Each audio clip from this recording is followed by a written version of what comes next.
Hello everyone, astro with M Singh में ma'am Singh आप सभी का बहुत बहुत स्वागत करती हूँ। हमेशा की तरह नाइट में मैं आ गई हूँ आपके पर्सन की एनर्जीज़ के साथ।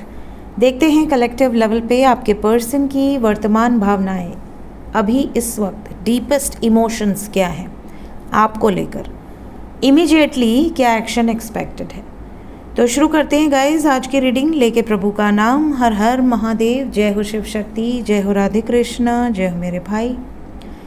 जितने भी सब्सक्राइबर्स डेली इस चैनल को सब्सक्राइब कर रहे हैं, आप सभी को बता दूं ये रीडिंग डेली नाइट में आती है। इस रीडिंग में हम आपके पर्सन की वर्तमान भावना चेक करते हैं, डीपेस्ट फीलिंग्स, नेक्स्ट एक्शन क्या होगा with some angel guidance. Collective reading है, जनरल रीडिंग है। जो बातें, जो सिचुएशन रेजोनेट करे उसे रखिएगा, जो सिचुएशन रेजोनेट ना करे उसे जाने दीजिएगा। वो एनर्जी किसी और के लिए हो सकती है। अपने बारे में जानना चाहते हैं तो आप WhatsApp number description and about में रहता है। सोमवार से शुक्रवार तक कभी भी अपॉइंटमेंट बुक कर सकते हैं। चलिए शुरू करते हैं। प्लीज़ गाइड करें एंजल्स मेरे व्यूवर्स, जिस व्यक्ति को सोचकर ये रीडिंग देख रहे हैं उस व्यक्ति की डीपेस्ट फीलिंग्स क्या हैं इस वक्त।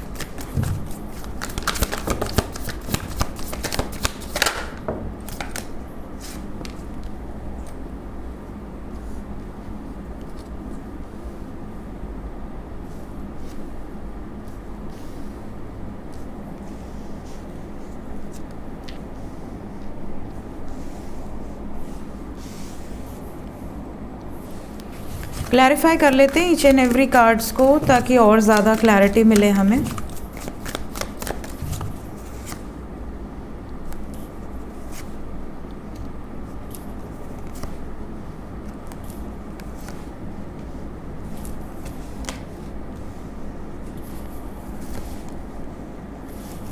बॉटम ऑफ द डेक से हमारे पास है नाइट ऑफ सॉर्ड्स। सबसे पहले अगर मैं डीपेस्ट फीलिंग्स की बात करूं तो कलेक्टिव लेवल पे ऐसा लग रहा है जैसे आपके पर्सन जो हैं ये बहुत हड़बड़ी में कोई डिसीजन नहीं लेना चाह रहे हैं। बहुत समय से ये प्रयास तो कर रहे हैं कि ये बैलेंस कर लें सिचुएशन को, चीज़ें इनके फेवर में आ जाएं, सब कुछ जो कहते हैं ना सांप भी मर जाए और लाठी भी ना टूटे, उस टाइप की एनर्जी है कि इनका सारा काम भी बन जाए और किसी को तकलीफ़ भी ना हो। बट कहीं ना कहीं इसमें ये अनसक्सेसफुल रह रहे हैं। ये सबको खुश करने के चक्कर में अपने आप को दुखी करते बैठे हैं। अगर ये सिर्फ अपने बारे में सोचना शुरू कर दें तो इनकी लाइफ आसान हो जाएगी। अब इनको समझ में आ रहा है, अभी तक ये चीज़ें समझ में नहीं आई। तो अब ये क्विकेस्ट एनर्जी में है कि भैया अब मुझे जो मैंने देरी कर दी थी या अभी तक अगर मैं रुका हुआ था या रुकी हुई थी कि चीज़ें बैलेंस हो जाएं, अब मुझे कुछ और हथकंडा अपनाना पड़ेगा, दूसरा रास्ता अपनाना पड़ेगा। इस रास्ते पर खतरा है।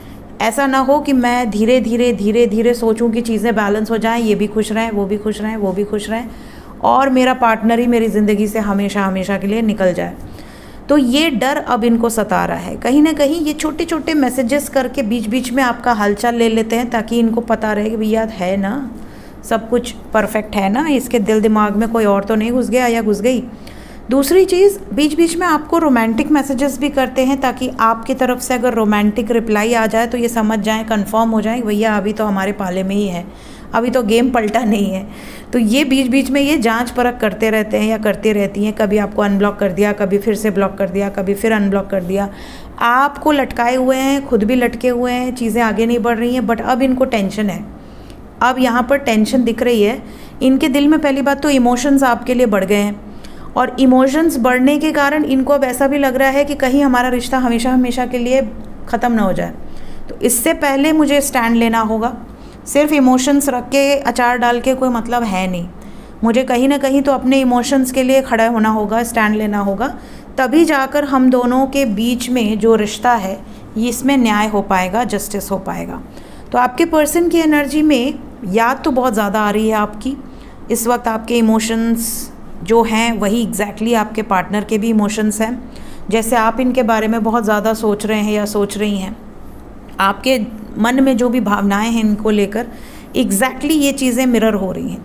अगर आप इनके साथ की कोई स्वीट सी मेमोरीज़ याद कर रहे हैं कि अरे हम वहाँ मिले थे, हमने उस रेस्टोरेंट में डिनर किया था या लंच किया था, या हम यहाँ पर घूमने गए थे, या आपकी फ़र्स्ट किस या आपका फ़र्स्ट हग, तो वो चीज़ें इनको भी याद आ रही हैं। कहीं ना कहीं उन एनर्जीज़ को ये भी बहुत ज़्यादा रिकॉल कर रहे हैं या कर रही हैं। इसके अलावा आपके पर्सन अपने माइंड को ना बचाने के लिए, प्रोटेक्ट करने के लिए ओवर बिज़ी हैं। ये अपने काम पे इतना ज़्यादा फोकस्ड हैं, इन्हें ऐसा लग रहा है कि यार काम ही कर लो झक मार के, दिन भर याद आ रही है, उससे अच्छा कि कुछ एफ़र्ट्स लगा लो, थोड़ा सा माइंड डाइवर्ट हो जाए, बट फिर भी आपके बारे में ही सोच रहे हैं। आपने अगर कोई डीपी अपडेट कर दी, कोई फ़ोटो डाल दी, कोई स्टेटस डाल दिया, और अगर रोमांटिक डाल दिया तब तो पूछो मत, ये और ज़्यादा परेशान हो जा रहे हैं कि आखिर मेरे से तो बात हो नहीं रही है, डाल किसके लिए रही है या डाल किसके लिए रहा है। तो ये भी इनको एक टेंशन दिख रही है इनकी डीपेस्ट फीलिंग्स में। ये भी नज़र आ रहा है कि अगर ये कांटेक्ट में हैं, अगर ये आपसे बातचीत कर रहे हैं, तो ये हमेशा आपको अपने पीछे दौड़ाना चाहते हैं। इनके इंटेंशंस ऐसे हैं कि मेरे पीछे भागती रहे या भागता रहे। ये हमेशा आपसे दूरी बनाएंगे, आपको कम मैसेजेस करेंगे, आपको इग्नोर करेंगे। और आप गलती क्या करते हैं कि आप इनका वेट करते हैं। आप इनको पूछते हैं क्या हुआ, खाना खाया, ठीक है, अब खाना खाया नहीं खाया आपको क्या करना है, आप जाकर उसके लिए खाना तो नहीं बना दोगे, बट आपका मन ही नहीं लगता इनके बगैर। आपको लगता है कोई मैसेज कर दूं, शायद टॉपिक शुरू हो जाए, शायद बात शुरू हो जाए, और इनको ऐसा लगता है कि नहीं, मुझे तो अपने पीछे दौड़ाना है, बहुत ज़्यादा रिप्लाई नहीं करना है, ईगो में रहना है बिल्कुल बन ठन के। तो कहीं ना कहीं इन चीज़ों से आप लोग निपट रहे होंगे कि भैया मैं तो इतने मैसेजेस करती हूँ या करता हूँ, बट सामने से रिप्लाई तो बड़ा अजीब सा आता है। मतलब आपको सेटिस्फैक्शन नहीं मिलती उस रिप्लाई से। आपको ऐसा लगता है कि बस एक फॉर्मेलिटी के लिए इसने रिप्लाई कर दिया, या ये बस गुड नाइट या गुड मॉर्निंग की एक फॉर्मेलिटी चल रही है रिलेशनशिप में। कोई इस रिलेशनशिप में लव, रोमांस, रिस्पेक्ट, केयर कुछ है ही नहीं, इक्वल गिव एंड टेक नहीं है। तो जो कांटेक्ट में है उनको उनके पर्सन इस तरीके से ट्रीट कर रहे हैं कि आप हमेशा इनके प्यार के लिए तरसते रहें। तो ये वाली एनर्जी यहाँ पर दिख रही है। कितना सच है आप कमेंट सेक्शन में बताइएगा, कितना रेजोनेट कर पा रहे हैं आप इस एनर्जी से। जो कांटेक्ट में है स्पेशली वो तो ज़रूर बताएं, जो नो कांटेक्ट में है वो तो गैस ही कर सकते हैं कि क्या मालूम सही है एनर्जी, क्या मालूम गलत है, बट जो कांटेक्ट में है वो ज़रूर अपना रिव्यू दिया करें, उससे और ज़्यादा क्लैरिटी मिलती है कि एनर्जी कितनी रेजोनेट कर रही है आपसे। देखते हैं इमीडिएटली क्या एक्शन एक्सपेक्टेड है। इमीडिएट एक्शन,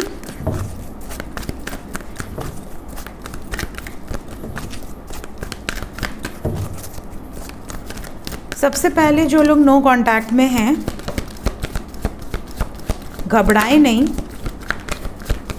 9 घंटे से 27 घंटे के अंदर बहुत सारे लोगों का यूनियन होने वाला है।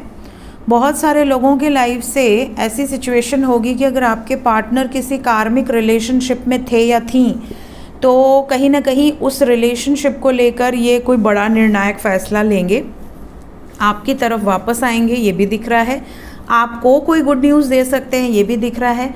आपके साथ एक कनेक्शन फील करेंगे नेक्स्ट एक्शन में, ये भी यहाँ पर नज़र आ रहा है। क्या वापस आने की एनर्जी है? Yes, fulfilment of wishes and foundation and achievement. 100% वापस आने की एनर्जी है guys. They are manifesting you. जैसे आप उनको मैनिफेस्ट कर रहे हैं, आप उनके बारे में सोच रहे हैं, उनको इमेजिन कर रहे हैं कि वो आ रहे हैं, आप अफर्मेशंस कर रहे हैं पॉजिटिव, या फिर आप स्पेल ट्राई कर रहे हैं। मेरे दोनों चैनल पे ऑलरेडी बहुत सारे स्पेल्स दिए हुए हैं, तो अगर आप में से कोई ऐसा है जो टैरो विद एम सिंह को फॉलो नहीं कर रहा है, सब्सक्राइब नहीं किया है, तो प्लीज़ कर लीजिए। मेरे 2 चैनल हैं टैरो के, tarot with M Singh and astrology, और टैरो दोनों के लिए एस्ट्रो विद एम सिंह। इसके अलावा एक और चैनल है वो डेकोर का है। सो ये एनर्जीज़ यहाँ पर दिख रही हैं। जो लोग नो कांटेक्ट में हैं उनके लिए बहुत ज़्यादा इंपॉर्टेंट रहने वाला आने वाला 9 घंटा या 27 घंटे के अंदर। दूसरी चीज़ ये भी बता दूं कि इसी टाइम पीरियड के अंदर कार्मिक ट्रिगर्स भी दिख रहे हैं। So suppose if you are dealing with the wrong person और if you are dealing with karmic, आपको ट्रिगर मिल सकता है। तो अगर आप नो कांटेक्ट में हैं तो भी आपके पार्टनर आकर आपको कुछ ऐसा बोल दें जो सुनकर आपको लगे कि यार ये क्या था। तो अगर आप कार्मिक हैं, आपके पर्सन के, या आप किसी कार्मिक पार्टनर से डील कर रहे हैं, एक टॉक्सिक रिलेशनशिप में हैं जहाँ पर आपको पेंडिंग कर्मा रिलीज़ या हील करना है, वहाँ पर आपको ट्रिगर मिल सकता है। तो ये कलेक्टिव एनर्जी है, इसलिए मैं आपको ये गाइडेंस दे रही हूँ ताकि आप उसको देख पाएँ और समझ पाएँ कि अच्छा ये मेरे साथ क्यों हुआ। ये एनर्जी है। क्लैरिफाई कर दें ट्रांसफॉर्मेशन को। सूर्य की एनर्जी है, यहाँ पर सोल से कुछ निर्णय लिए जाने वाले हैं, अपनी आत्मा की आवाज़ सुनकर कुछ निर्णायक फैसले लिए जाने वाले हैं जो कि सोसाइटी नॉर्म्स और रिचुअल्स ट्रेडिशंस से ऊपर उठकर हो सकता है। यहाँ पर अगर किसी के परिवार में ये कहा जा रहा था कि भाई हमारे यहाँ तो ऐसी शादी नहीं होती, हमारे यहाँ तो हमारी मर्ज़ी से ही शादी करनी पड़ेगी, वरना हम तुमको घर से निकाल देंगे, या हम ये कर लेंगे या हम वो कर लेंगे, कहीं ना कहीं यहाँ पर उन सिचुएशन से बाहर आते हुए नज़र आ रहे हैं आपके पार्टनर। बहुत ज़्यादा अगर इनको प्रेशराइज़ किया जा रहा था, जिसकी भी वजह से ये दूरी बनी हुई थी आप दोनों के बीच में, वो रीज़न ही ख़त्म हो जाए, ऐसी सिचुएशन दिख रही है। ऐसा क्या करेंगे जिससे ये रीज़न ही ख़त्म हो जाएगा?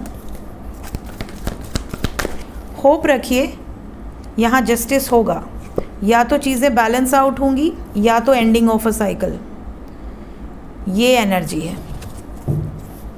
तो जितने भी लोग नो कांटेक्ट में हैं, पेशेंस रखिए, आने वाला टाइम आपके फेवर में दिख रहा है।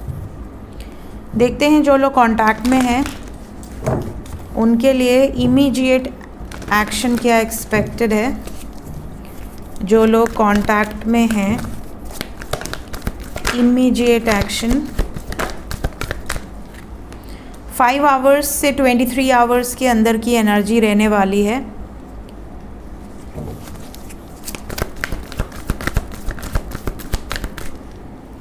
फाइव आवर्स से 23 आवर्स के अंदर क्या क्या होगा ये मैं आपको बताती जाऊंगी। कौन सी चीज़ आपसे रेजोनेट करी ये आप हमें कमेंट में बताइएगा बाद में, ठीक है, जब आपके साथ ये चीज़ें होंगी अगर तो।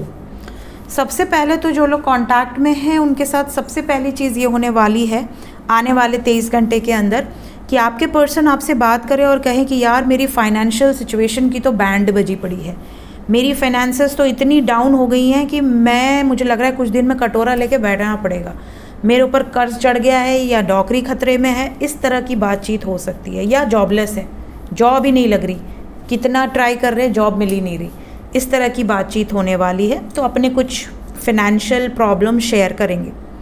जो लोग कांटेक्ट में हैं उनके लिए ये भी दिख रहा है कि अगर आने वाले 23 घंटे के अंदर आपका बर्थडे है या उनका बर्थडे है या कोई सेलिब्रेशन है या दोस्त का बर्थडे है, कोई पार्टी है, कोई गेट टुगेदर है, उस बारे में बातचीत होगी।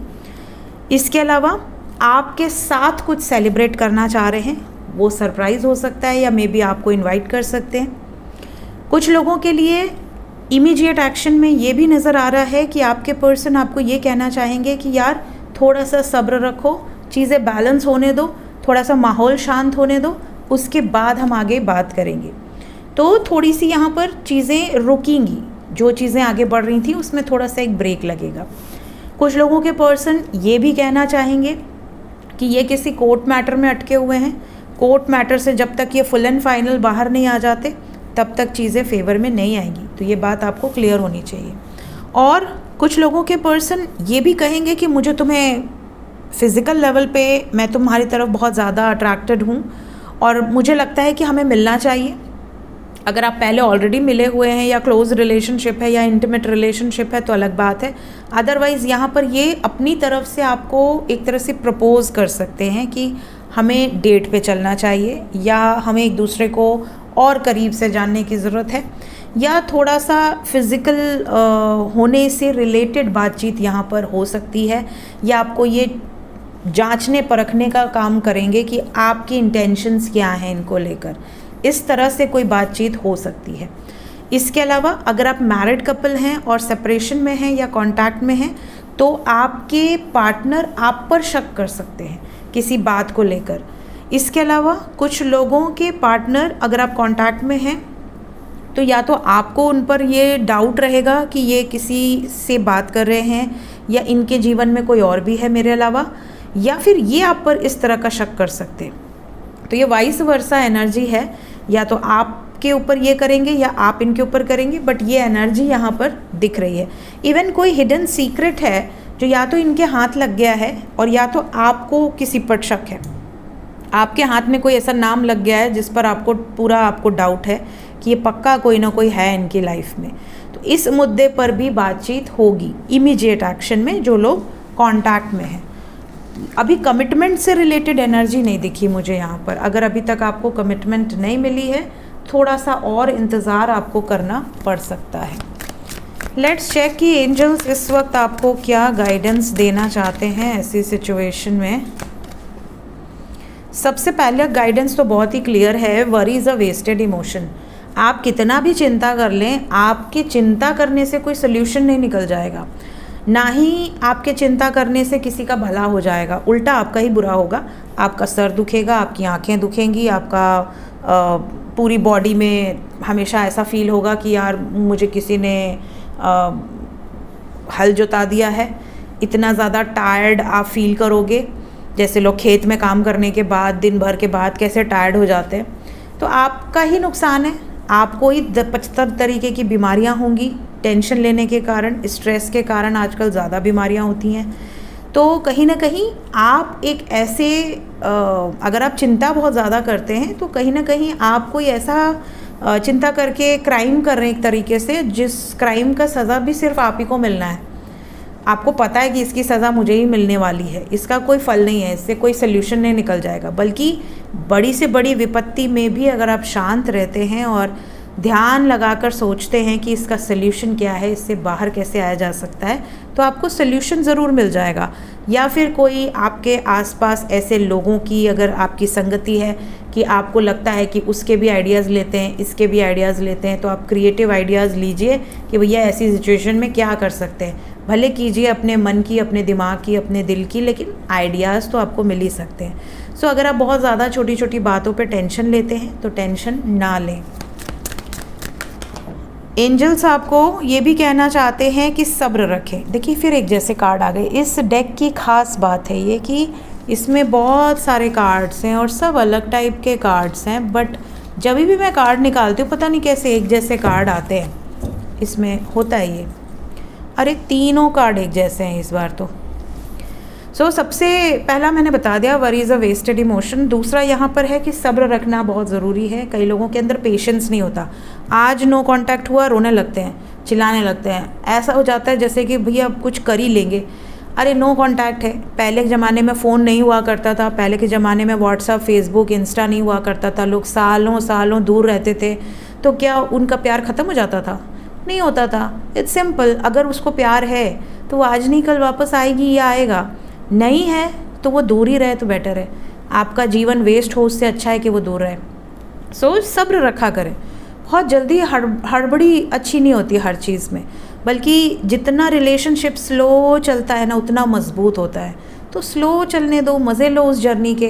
क्या ज़रूरत है सीधा मंजिल पे पहुंच के बोर होने की, है कि नहीं? दूसरी चीज़, काइंडनेस काउंट्स। यहाँ पर एंजल्स कह रहे हैं कि अगर आपने कभी भी किसी का भी बुरा नहीं किया है, या अगर आपने हमेशा दूसरों के दुख में दुखी हुए हो, दूसरे के दुख को दूर करने के कोशिश में लगे रहते हो, तो ये जो आपका काइंड बिहेवियर है, चाहे आप पशु पक्षियों के लिए कुछ कर रहे हो, चाहे आप मनुष्यों के लिए कुछ कर रहे हो, आपका कोई कुछ नहीं लगता, उसके बाद भी आप उसको एडवाइस देते बैठते हो, तो आप समझ लो कि आपने जो भी काइंडनेस की है ना, आपने कुछ एक्सपेक्ट नहीं किया, आपने अनकंडीशनली गाइड किया किसी को, अनकंडीशनली आपने किसी को एक गड्ढे में से बाहर निकालने का काम किया, अनकंडीशनली आपने किसी को उस वक्त पे सपोर्ट किया जब उसको सबसे ज़्यादा नीड थी। तो आप समझ लीजिए कि आप बहुत ही काइंड हैं और आपकी कोई एक्सपेक्टेशन नहीं है कि आपने किसी की मदद की या आपने किसी को बुरे वक्त में बाहर निकाला, किसी परेशानी में आपने उसको सल्यूशन दिया, आपने उसके बदले कुछ भी नहीं मांगा, आपने उसको बिल्कुल अनकंडीशनली सपोर्ट किया। तो ऐसे लोगों की जो काइंडनेस होती है वो काउंट होती है। जब वो मुश्किल हालात में आएंगे, जब उनको कभी ज़रूरत होगी, तो पूरी दुनिया एक टांग पे खड़ी रहेगी उनकी मदद करने के लिए। ईश्वर स्वयं उनकी मदद करने के लिए आते हैं। तो ऐसा बनो कि लोग आपके लिए डेडिकेटेड रहें, लोग आपके लिए प्रे करें, लोग आपके लिए हमेशा अच्छा सोचें कि हाँ इस किसी के साथ कुछ हो मुझे नहीं पता, बट इस व्यक्ति के साथ गलत नहीं होना चाहिए, ये भावना जिसके लिए निकल जाए, है कि नहीं। जैसे हमारी लाइफ में कोई ऐसा पर्सन ज़रूर होता है जिसके लिए दिल से दुआ निकलती है कि यार इसकी हर परेशानी ख़त्म हो जाए। इसको तो कई बार लोग आशीर्वाद भी देते हैं कि अरे इसको तो हमारी उम्र लग जाए, है ना। तो इतना मानते हैं, इतना दिल से उसकी रिस्पेक्ट करते हैं, तभी वो ये करते हैं। तो आप अपनी लाइफ में अगर काइंड हो, अगर आप अपनी लाइफ में इस लायक हो, तो आप इतना सब्र रखो कि ईश्वर आपके साथ कभी गलत नहीं होने देंगे। हाँ, ये ज़रूर होगा कि गलत लोगों की संगति अगर आपने बनाई है तो उनको आपके जीवन से निकाल कर बाहर कर देंगे। अब आपको उस पर भी कष्ट हो तो वो अलग बात है, बट आपको ईश्वर पे विश्वास होना चाहिए कि मेरी लाइफ से अगर किसी को निकाल कर बाहर फेंका गया है, कहीं ना कहीं वो मेरे सामने अलग, मेरे पीठ पीछे अलग रहा होगा। क्योंकि ईश्वर अपने भक्तों को वैसे ही प्रोटेक्ट करते हैं जैसे माता पिता प्रोटेक्ट करते हैं अपने बच्चे को। कोई भी माँ पिता अपने बच्चे का बुरा नहीं चाहते। तो हमेशा आंख बंद करके माता पिता पर अपने विश्वास किया कीजिए कि हाँ, जो भी आपके इष्ट हैं, जिनको भी आप मानते हो, जो भी आपकी लाइफ में सुपर पावर है, उस पर भरोसा किया कीजिए। सो ये थी गाइस इस वक्त की एनर्जी रीडिंग। मिलते हैं नेक्स्ट रीडिंग में। Till then take care, bye bye.